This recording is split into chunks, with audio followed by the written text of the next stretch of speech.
Why'd you have to leave me on? Why'd you have to twist the knife? Walk away and leave me bleeding. Okay, Blur. Ow, something's in my eye. Just to leave me in the night, I would say forever. Sorry guys. 1989 Taylor's version is my personality. Don't try to come at me about that because she is perfect. It is perfect. Hopefully this lighting is okay. As you can see, a little bit of rain outside. Hey guys, it's Lyric. Welcome back to another video. End of the month, you know how that goes. It's a routine thing. End of the month, book wrap up. End of the month, reading wrap up. End of the month, I talk about all the books that I read, whether you like it or not. You're here and I think you should stick around. My battery is dying on this camera. Charged it for hours and somehow it has lasted 3 minutes, so I'm gonna have to film this rapidly. But we all know that doesn't really work well when it comes to books because all I want to do is talk. Yeah, that's really all I have to say for this intro. Let's get into the books that I read this month. Okay, this month I read a total of 4 books so far. I'm in the process of finishing my 5th book. It is currently October 28th. I will finish that book before the end of the month. However, I needed to film this video now, so kind of similar to the last one, I will still give you guys my review and everything, just not in this specific clip. But after I've talked about the first 4 books, I will talk about the last one once I finish reading it. Just wanted to say that. First book I read this month was the Happy Ever After playlist by Abby Jimenez. I've read 2 other books from Abby Jimenez. You've heard me talk about her before and I really love her books for they are great palate cleansers after you finish a fantasy. I had just finished Akamov before this, so very much needed. Yeah, she just has quick, easy writing, great banter, but this was about Sloane and Jason. Also, this book is the 2nd book in the part of your world. I forgot what like the little interconnected series thing is, but this one comes after the friend zone. So this is about Sloane and she is trying to get over losing her fiance that she's been with for 2 years. So she's driving about and there's this little dog that just runs across the street and she's like, whoa, buddy. What are you doing? So she goes out, saves the dog, puts him in her car, and she ends up getting pulled over because she's in a convertible and the dog is just like causing some trouble, so she had to stop in the middle of the road and the police comes by and he's like, girlie, what you doing over here? And she's like, this random dog came up, and the police doesn't believe that the dog isn't hers because they seem to have such a cute little connection. He's like, okay, I see you're trying to make an excuse. She's like, no sir, like really, I don't know why he's being friendly now. He's literally switching up. So she ends up getting a ticket. She looks at his collar, tries to contact the owner, and she is very persistent with trying to contact the owner. Literally for a week, every single day, she's calling and texting, no answer. So Sloane's like, you know what? I'm gonna keep him. One reason Sloane decides to keep him is because having the dog has helped her get back into a routine. She's been in a really depressive state ever since her fiance passed away. So the little dog has helped her like get up consistently to feed him and go on walks. She's been getting more exercise in when she takes him on walks, and she's just being better to herself because of having to also take care of the dog. So she makes the choice. She's like, I'm just gonna keep him. Almost as soon as she ends up deciding to keep him, guess who calls her? Jason. And Jason's like, hey, sorry, I've been in Australia. I'm touring because Jason's a musician. And so she's like, oh, well, that's really actually too bad because I stole your dog and I'm keeping him now. I don't know what you want to do with that information. But they end up coming to agreement that Sloane will continue to take care of Tucker, which is the name of the dog, until Jason gets back. And then they start this cute little banter thing throughout texting. I know texting banter can be good, but it is done so well in here. I was reading this out in public and I'm over here like, that's really cute. So yeah, this was just a really enjoyable book. I really enjoyed my time reading this, and I really liked the way it ended. There was like, of course, like a little problem or some conflict, and the way I think specifically that Jason handled it was very well done, I personally think, and I just enjoyed it. I loved it, and I ended up giving this, I think I originally, if you watched the reading vlog that I read this book in, I think I gave it 4 stars.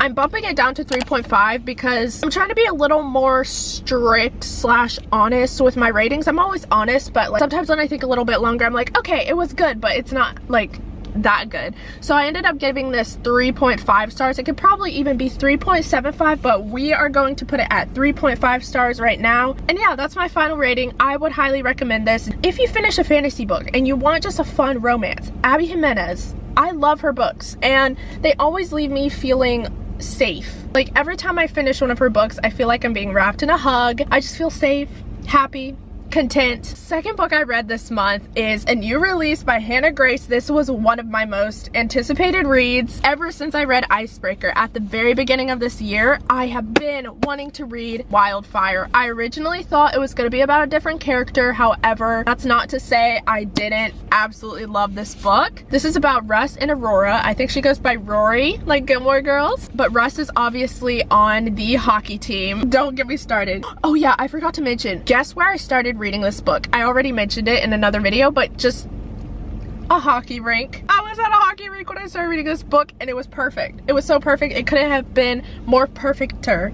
This is the second book in the Maple Hills series and I loved Icebreaker. Icebreaker was a 5-star for me. I know there are mixed reviews about that book and I even thought my review would change since I read that book so long ago at the very beginning of my reading journey. However, I do think about it consistently and anytime I think of that world and I think of those characters, I get so happy. I love the whole atmosphere and everything about Icebreaker. But this book specifically is about Russ and Aurora. Russ and Aurora end up having a one-night stand at the hockey team's last party because some of them have graduated and they're leaving college and some of them are leaving for summer and everything, so they're having a last going away party. I forget who she's friends with. She has mutuals with these hockey players. She ends up going and her and Russ have this little meet cute moment in the kitchen and it's just like the two of them and they end up having a one-night stand. Yeah, we're probably never gonna see each other again. They both end up working at the same summer camp and they're like, yeah, no way, we're gonna be stuck at the same place all summer, no escaping. This is awkward. And both Aurora and Russ, they both have daddy issues and so it was really cool getting to see not only them bond between that, but the way they both helped each other deal with their problems with their father and the way they saw themselves personally. It's like they were actually good for each other in like ways more than just physical or just surface level things. Like they genuinely were really helping each other get through these situations and I really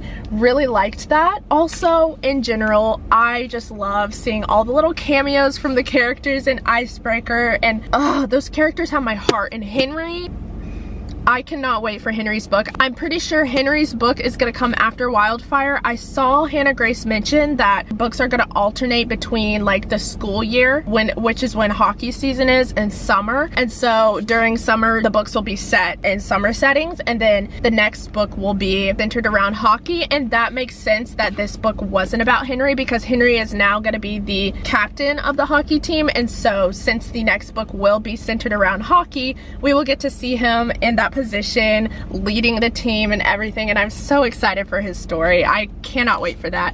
But yeah, I ended up giving this book 4 stars. I just really enjoyed it. I really did, and I wasn't expecting to like the camp setting too much. I don't know why. Sometimes camp books, just the setting, it becomes repetitive maybe, since they're at the exact same place every single day. No complaints here. The book was done very well. I ate it up. I'm loving your work, Hannah Grace. If you want to send me an arc,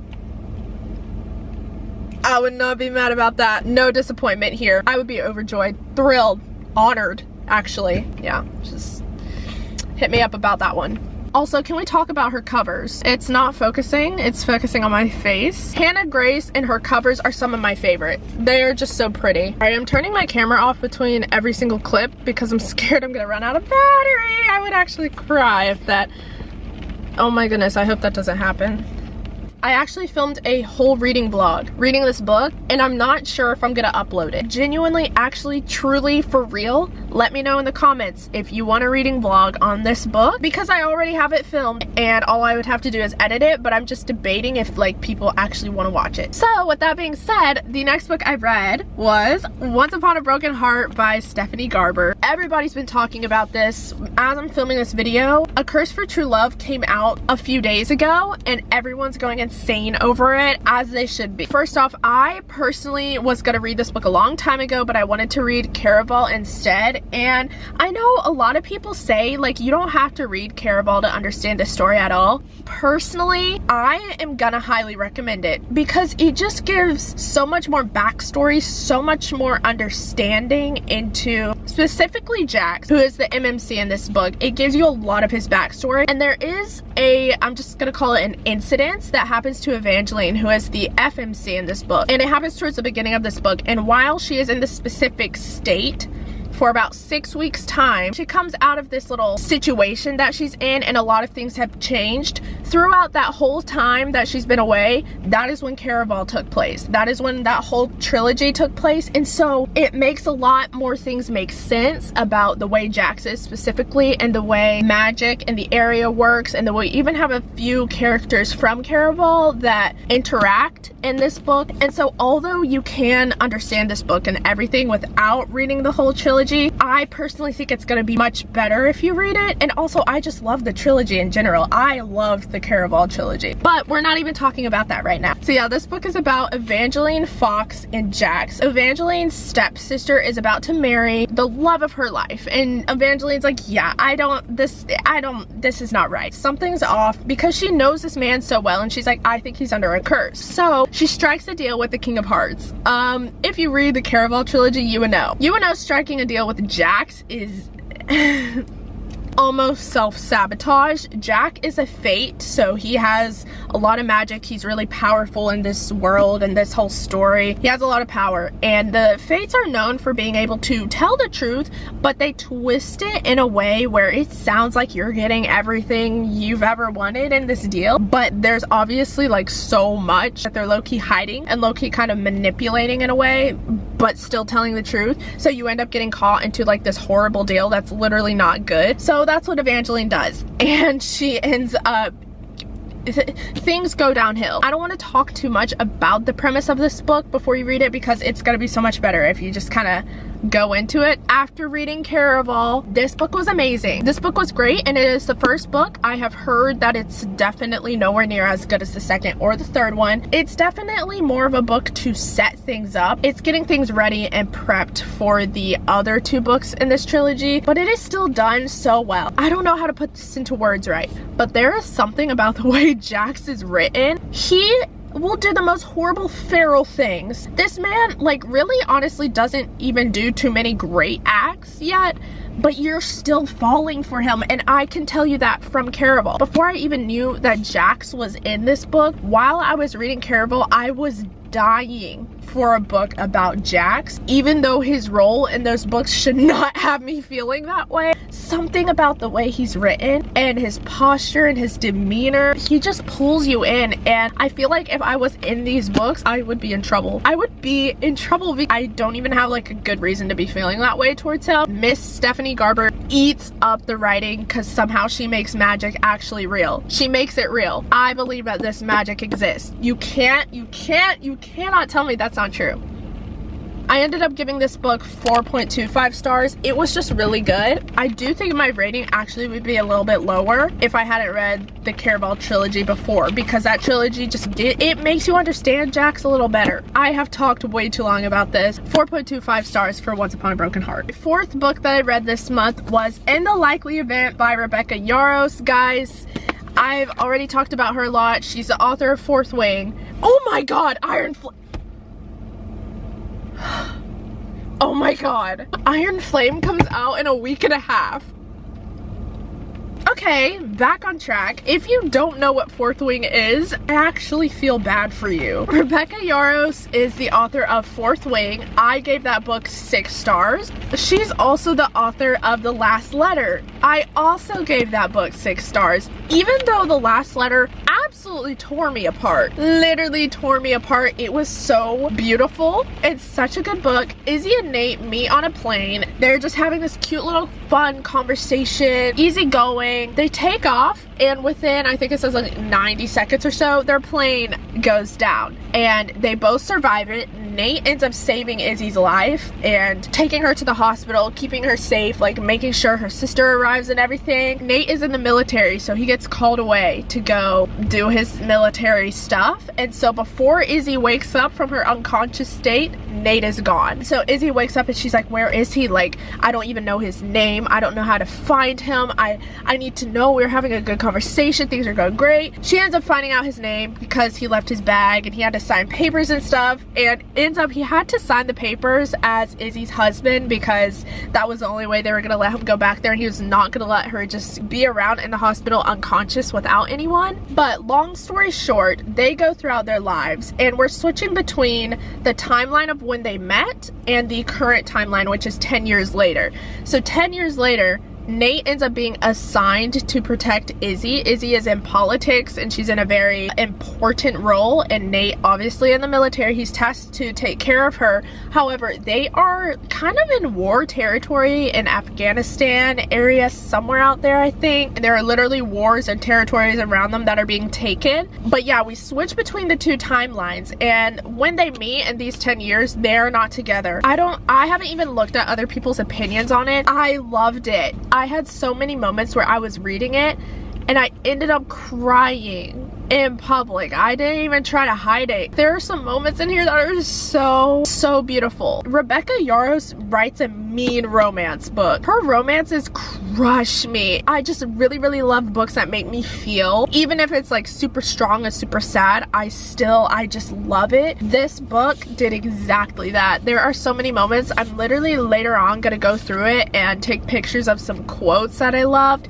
and I'll end up posting it on TikTok. So if you want to go follow me over there, feel free to do so. I post a lot about books and Taylor Swift. I have so many 1989 TikToks up there right now because it's the only thing I'm thinking about. I can't like put it into words. It was just so beautiful.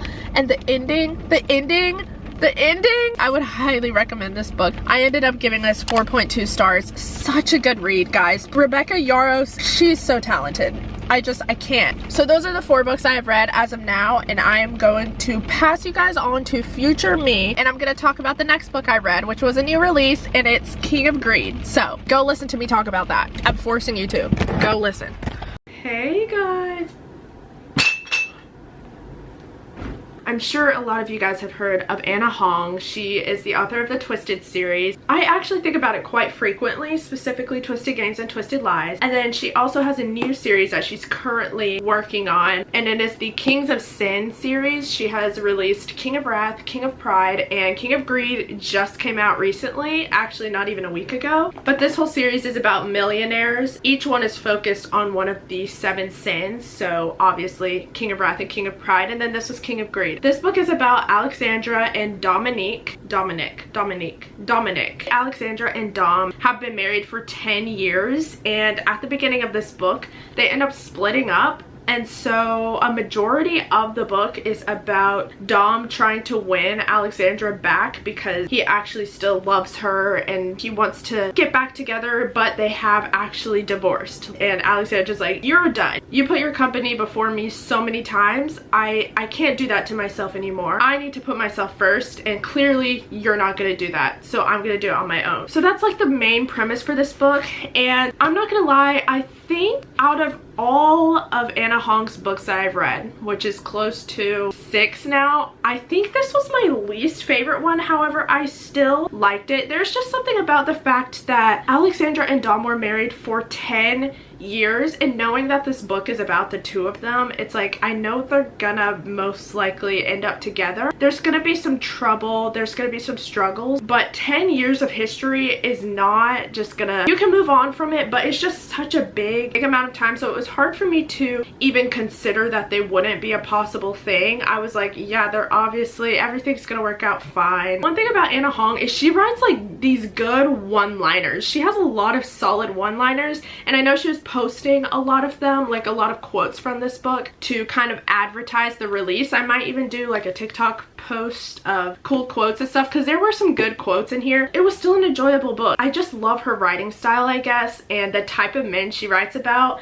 I like a lot. However, Dom in this book, to me it was crazy how he acted at the beginning, and then as soon as Alexandra leaves and wants a divorce, the quick 180, that just sat weird with me, because he did a 180 so quickly and he was like, I have to have her to live. I can't live without her. I need her so much. He is groveling, doing the most, literally traveling across the country to stalk her. It just confuses me, because less than 24 hours ago, you barely acknowledged her and super focused on your business, and now that you're gonna lose her, you can't live without her. Like, that just, like, I couldn't get past that feeling. Everybody might not feel that same way about the situation, but for me, it just seemed like, how do you need her this badly when yesterday it almost seems like you didn't really care? All that to say, I still ended up rating this 3.75 stars, I think, because it's still an enjoyable read, and something about the millionaire aspect of all these books, it just makes me feel so excited. And I love seeing, I think we had little snippets of Christian Harper in this book from Twisted Lies, one of my favorites, and then of course the other two books in this series, we have a bunch of moments with those characters and everything, and those couples, which I love. I think on Goodreads I still rated it 4 stars because it could be 4-star. I might even end up changing it to, as of now, my current rating for King of Greed is 3.75 stars. Back to the car. Welcome back, besties. So those are all the books that I read this month. Still a little bit of a smaller reading month for me. I'm just a little more busy with other stuff. I said this in my last video. Doesn't matter. No one cares. My next video after this one is a book haul. I'm just gonna go ahead and tell you guys, there are so many good books in there you're gonna be excited about. Yeah, but all of those books are potential November TBR books. When I tell you every single one is like, I am highly anticipating, I mean it. Any of those books are basically on my TBR. Genuinely will want you guys to comment which books in that video you want reading vlogs for, so I can vlog my experience and share it with you guys. But yeah, that is all for today's monthly wrap up. Thank you guys so much for watching. I hope you enjoyed. Please feel free to comment down any books that you read this month. If you read any of the books that I read in this video, anything you want to talk about, comment and I will literally answer and we can talk about it. Also, feel free to follow me on my social media. Everything's linked in the description. I post lots of book content. Thank you guys so much for watching this video. Love you guys so much, and I will see you in my next one. Bye! If you've listened to the Vault tracks from 1989, Taylor's version, comment your favorite one. Mine is Say Don't Go. Say Don't Go, and then Is It Over Now? Please comment that, because I actually really want to know that.